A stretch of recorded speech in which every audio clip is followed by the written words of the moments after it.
देश के भविष्य की नींव गढ़ने वाले महान पुरुष, सामाजिक समरसता लाने वाला महान व्यक्तित्व, हर वर्ग के हितों को देखकर देश का भविष्य गढ़ने वाले निर्माता।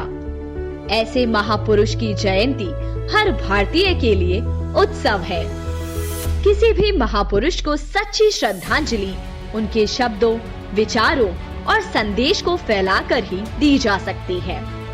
बाबा साहब डॉक्टर भीमराव अंबेडकर ऐसे ही मुखर विचारों वाले क्रांतिकारी रहे हैं। उच्च शिक्षा लेने के बाद उन्होंने भारतवर्ष को अपना समय दिया, राष्ट्र की प्रगति के लिए दिन रात काम किया।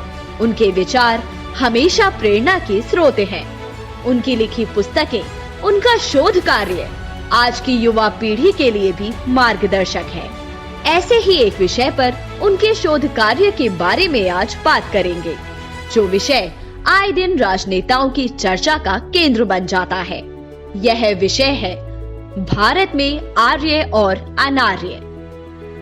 भारतवर्ष में आर्यों के बाहर से आने को लेकर लगातार प्रश्न उठते रहे हैं। द्रविड़ और आर्यों के बीच मतभेद लाने का अनेक बार प्रयास होता रहा है। भारत पर आक्रमणकारी शासकों ने भारतीयों के बीच सदैव दूरियां बनाने के अवसर का लाभ उठाया। उसी ब्रिटिश सोच के प्रेमी कुछ लोग देश को तोड़ने की राजनीति करते हैं। वर्तमान में तथाकथित प्रगतिशील बुद्धिजीवी वर्ग आर्य और अनार्य के बीच भारतीय समुदाय को विभाजित करना चाहता है। हालांकि आर्यों के बाहरी होने की बात सरासर बेमानी और मनगढ़ंत कहानी है। पूर्व काल में मैक्स मूलर और मैकाले जैसे अंग्रेज तथा चापलूस इतिहासकारों ने यह मिथक गढ़ा कि भारत में आर्य बाहर से आए थे और उन्होंने भारत में रहने वाली द्रविड़ प्रजाति को दक्षिण की ओर धकेलकर भारत के उत्तरी क्षेत्र में अपना राज्य स्थापित कर लिया। यही आर्यन इन्वेजन थ्योरी भारत में नन्हे मुन्नों को पढ़ाई जाने लगी, ताकि बचपन से ही उनके मन में विष घोला जा सके। डॉक्टर अंबेडकर ने इस मनगढ़ंत थ्योरी की जांच पड़ताल की। उन्होंने वेद पढ़े और एक पुस्तक लिखी, हु वर शूद्रास। उन्होंने आर्यन इन्वेजन थ्योरी को पूरी तरह से नकार दिया। डॉक्टर अंबेडकर ने द्रविड़ वर्ग को भी आर्यों का ही समुदाय बताया। उन्होंने बताया कि भारत के सभी निवासी आर्य ही हैं और वे कहीं बाहर से नहीं आए हैं, और जिन्हें द्रविड़ कहा जा रहा है वह भी आर्य ही हैं।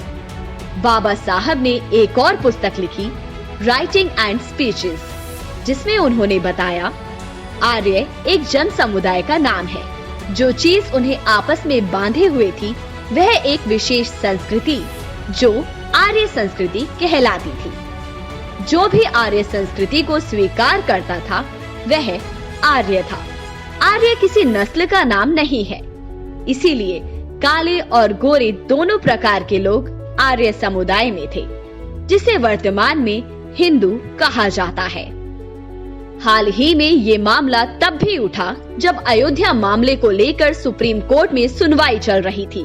हिंदू पक्षकार के वकील के पराशरण ने कहा, आर्य भारत के मूल निवासी हैं। उन्होंने तर्क देते हुए कहा, रामायण में सीता श्री राम को आर्य कहकर संबोधित करती हैं। ऐसे में वे बाहरी कैसे हो सकते हैं? डेक्कन कॉलेज पुणे के इतिहासकारों ने 40 कंकालों पर शोध किया। ये मानव कंकाल वर्ष 2015-16 में हरियाणा के राखीगढ़ी में खुदाई में मिले थे। राखीगढ़ी सिंधु सभ्यता का मुख्य स्थान रहा है। शोध के समय एक 4,500 साल पुराने कंकाल की डीएनए रिपोर्ट के आधार पर आर्यों के बाहर से न आने का दावा किया गया, और ये बात सामने आई कि दक्षिण एशिया के लोगों का खून एक ही है। हड़प्पा में रहने वाले बाहर से नहीं आए थे, बल्कि ये यहीं के निवासी थे। इन्होंने ही वेदों, उपनिषदों की रचना की। इन्हें ही आर्य के नाम से भी जाना जाता है। यही लोग बाद में मध्य एशिया की ओर गए। उनका दावा है कि अफगानिस्तान से लेकर बंगाल और कश्मीर से लेकर अंडमान तक के लोगों के जीन एक ही वंश के थे। इस शोध कार्य को देश विदेश के 30 वैज्ञानिकों की टीम ने अंजाम दिया था। डॉक्टर भीमराव अंबेडकर ने इस प्रश्न पर कड़ा प्रहार करते हुए बताया कि ऋग्वेद में अश्वों और गायों का उल्लेख है, जो सिर्फ भारत में ही पाए जाते हैं। अतएव आर्यों को बाहरी बताना पूरी तरह अमान्य है। बाबा साहेब भीमराव अंबेडकर ने शोध कार्य के माध्यम से न केवल मिथक को तोड़ा, अपितु वैज्ञानिक प्रमाण देते हुए सामाजिक समरसता लाने में भी सफल हुए।